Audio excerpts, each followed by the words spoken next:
नमस्कार, मैं आपके साथ शबनम। वहां बांग्लादेश में शेख हसीना का तख्ता पलट हुआ और यहां संसद में वक्फ बोर्ड संशोधन बिल लाया गया।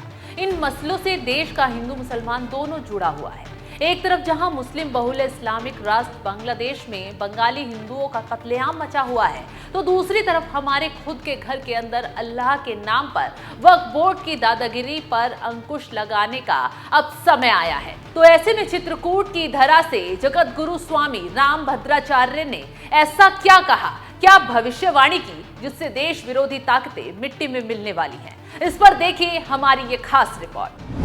तख्ता पलट के बीच बंगाली हिंदुओं का कत्लेआम, वक्फ कानून के खिलाफ मुस्लिम नेताओं की आवाज, पीएम मोदी से जगत गुरु की बड़ी डिमांड। जगत गुरु ने दिखाई आत्मनिर्भर भारत की नई तस्वीर। देखिए सिर्फ धर्म ज्ञान पर शेख हसीना को न चाहकर प्रधानमंत्री पद से इस्तीफा देना पड़ा, खुद के मुल्क से जान बचाकर भागना पड़ा और आज समूचे बांग्लादेश की तस्वीर ऐसी है कि कट्टरपंथी ताकतों से लेकर आंदोलनकारी सड़कों पर मारकाट मचा रहे हैं। हिंदू मंदिरों को तोड़ा जा रहा है, बंगाली हिंदुओं को मारा जा रहा है और गुनहगार पाकिस्तान की खुफिया एजेंसी आईएसआई और शक्तिशाली अमेरिका को बताया जा रहा है। इन सब के बीच मुल्क के 1,45,00,000 बंगाली हिंदू खतरे में हैं और इनके अस्तित्व को बचाने के लिए जगत गुरु स्वामी रामभद्राचार्य ने क्या बयान दिया, पीएम मोदी से क्या निवेदन किया, तो चलिए बताते हैं। उन्होंने कहा, जो बांग्लादेश में घटित हुआ वे बहुत दुखद है। वहां लोकतंत्र की धज्जियां उड़ाई गई, हमारे हिंदू वहां अल्पसंख्यक रूप में रह रहे हैं। बांग्लादेश में जैसा उत्पीड़न हो रहा है, हिंदुओं के घर जलाए जा रहे हैं, व बेटियों की इज्जत से खिलवाड़ किया जा रहा है, उससे मैं बहुत दुखी हूं।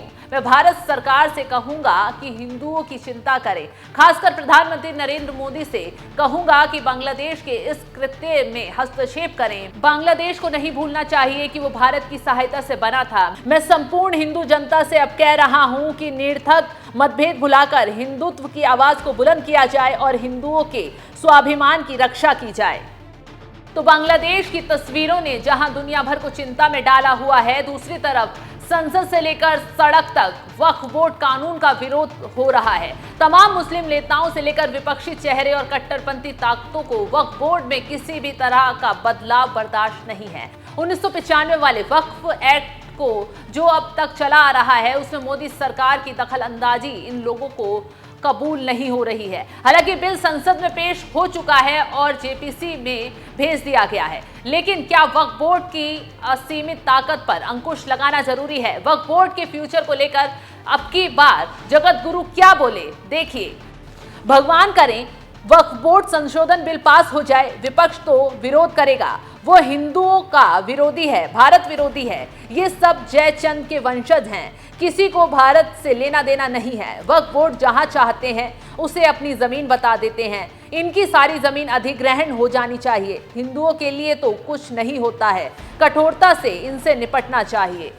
तो मौजूदा परिस्थितियों को देखते हुए जगत गुरु क्या सोचते हैं वो हमने आपको बताया। आप ये भी जान लीजिए कि बांग्लादेश जैसे हालातों से निपटने के लिए, हिंदुओं की रक्षा के लिए बांग्लादेश जैसी तस्वीर भारत की ना बन जाए, इसके लिए जगत गुरु के शिष्य धीरेन्द्र शास्त्री ने हिंदू राष्ट्र की पुनः मांग उठाई है। लेकिन धर्मनिरपेक्ष भारत में हिंदू राष्ट्र को आधिकारिक घोषित किया जाना कितना आसान या फिर मुश्किल है, इस पर आप क्या सोचते हैं? कमेंट कर अपनी राय हमें जरूर बताएं।